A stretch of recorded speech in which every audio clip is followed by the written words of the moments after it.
1945 година празникът е отменен и днес отново на тази дата ние честваме всички, които наистина са отдали живота си на просветното и будителското дело. Ще го почетем с този рецитал, който подготвихте по стихове на Ботев и на Вазов. Прощавам си, не плачи, майко, не тъжи, че стана, казаха Айдутин, майко, болтовник, по тебе клете остане, за първо черно държалиш. Но кълни, майко, погледни таз, тежка толста прокуда, дето нас млади пропъди по таз, тежка черна чудиш. Да ходим да се скитаме на ние, клети не брат. Аз зная, майко, мил съм ти, че може млад да загина, ах утре като премина през тиха бял Дунава. Но кажи какво да правя, като си ме майко родила, с сърце мъжко, юнашко, та сърце майко не трябва да гледа турчин, че да смее над бащина ми огниш. Там, дето аз съм пораснала и първо мляко засукам, там, дето ли бе хубаво, черни си очи вдигаше и с онази тиха усмивка, скръбно ги сърце впиеше. Там, дето баща и братя, черни чернеят за мен. Ах, майко юнашка, прости ме и вече прощавай. Аз вече пушка нарамих и наглас тичам народен срещу врага си безверен. Там аз за мило ви драго, за теб, за баща, за братя, за него ще се заловя пък, каквото Сабия покаже, че сте майко юнашка. А ти га чуеш, майнолю, че куршум пропай над село и момци вече наскачат. Ти излез, майко, питай ги. Де ти е чедо остало? Ако ти кажа, че аз западнал с куршум пронизан и тогава майко не плачи, нито пък слушай хората, дето ще кажат за мене, ми храни майко излезе. Но иди майко от дома и със сърце всичко разкажи на моите братя ме върза. Помните те да знаят, че и те брат си имали. Брат им правна загина за той, че плетник не трая пред търци глава да стане. Сирмашката глава гледа. Кажи майко да помнят мене да търся. Бяло ми месо по скали и по орлаци, черни ми кърви в земята майко черна.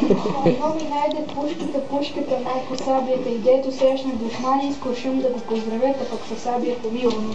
Ако ни майко не можеш от милост и той да стоиш, тогава да се берат момите пред княза, майко на хоро и той от моите съсници и скръбно ви да се прави. И ти излез, майко, слушай с моите братя на връзни моята песен юнашка, защо и как съм загинал, с какви думи издумал пред смъртта си и пред други. Тъжно щеш, майко, да гледаш киното и хоро весело и като срещнеш погледът на моето либе хубаво, дълбоко ще ми въздъхнат две сърца мили за мене.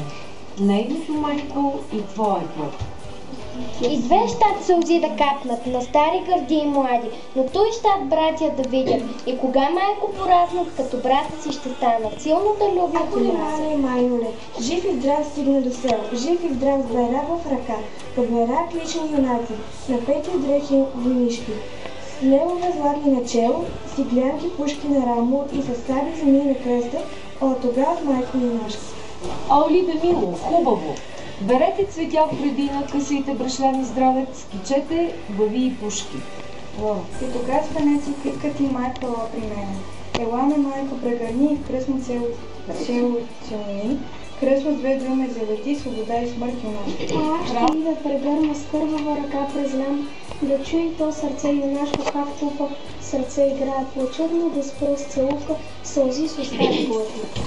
Пък тогава, майко, прощавай, ти либе не забравяй, дружина тръгва, отива, пътят е страшен, но славен, аз може млад да загина. Но стига ми тая награда, да кажа някога народа. Умря си роман за правда и за свобода. Браво!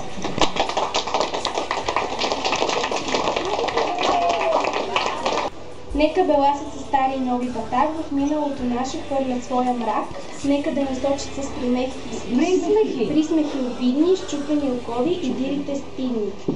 По вратата ни още от стар, нека тази свобода да ни бъде дар. Нека, но ние знаем, че в нашото недевно свети нещо ново, има нещо славно. Що гордо разкупва нашите гради и в нас чувства силни големи плоди. Защото там не иде навръх планината, що небето синя крепи стремената, издига се някой див чутовен връх, покрит с бели кости и с кървав мък, на безсмъртен подвиг памет и огромен. Три деня младите дружини, как прохода бранят, горските долини трепетно повтарят, но той е ревът, пристъпни ужасни, 12 път гъсти орди лазят, орвата дива, Това е дива и тела я стелят, кръв я залива. Бури подир бури, рояк след рояк.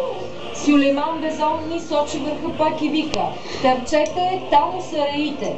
и ордите тръгват с викове сърдити и Аллах гръмовно въздухът разправя. Върхът отговаря с други вик. Ура!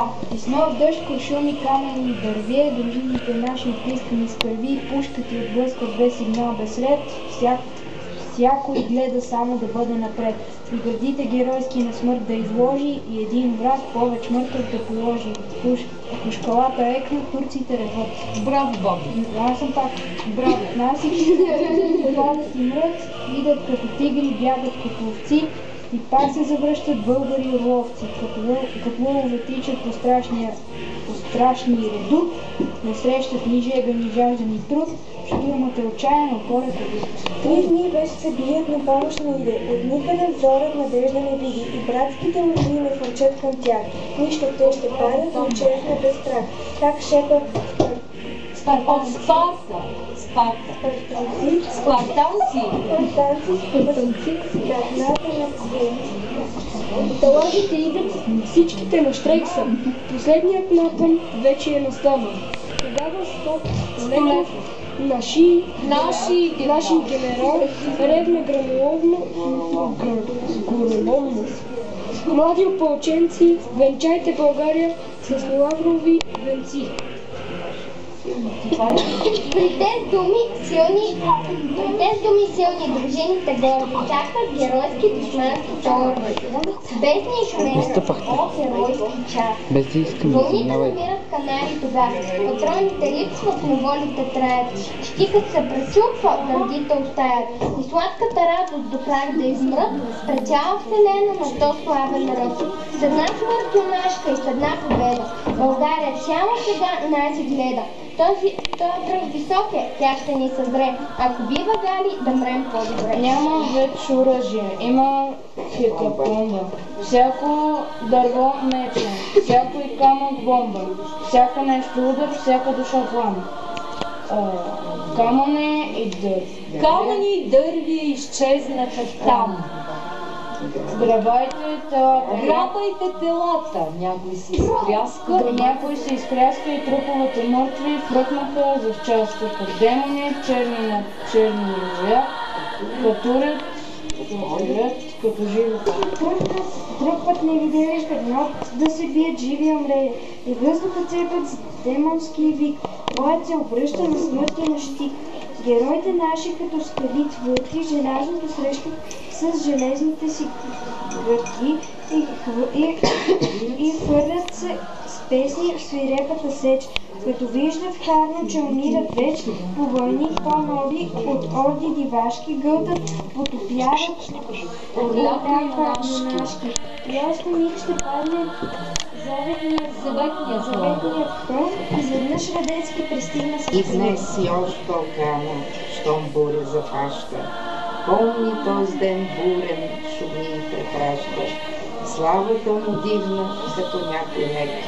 От урва на бурза, от века.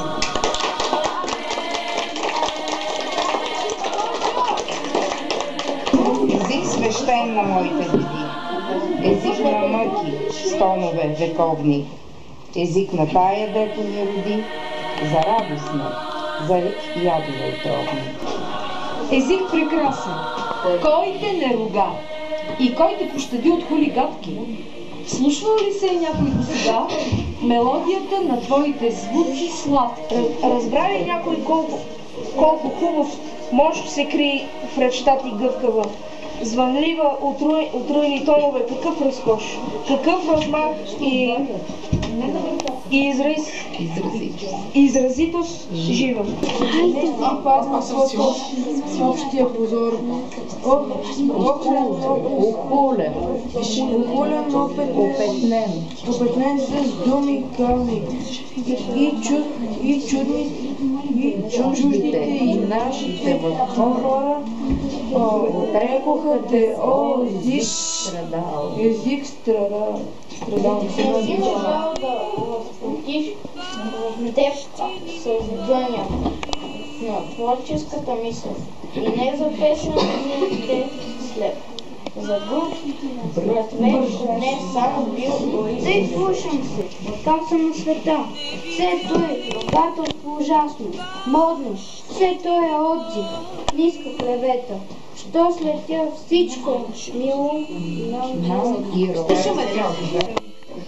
Ох, аз ще взема черният си шрам и той ще стане моето вдъхновение.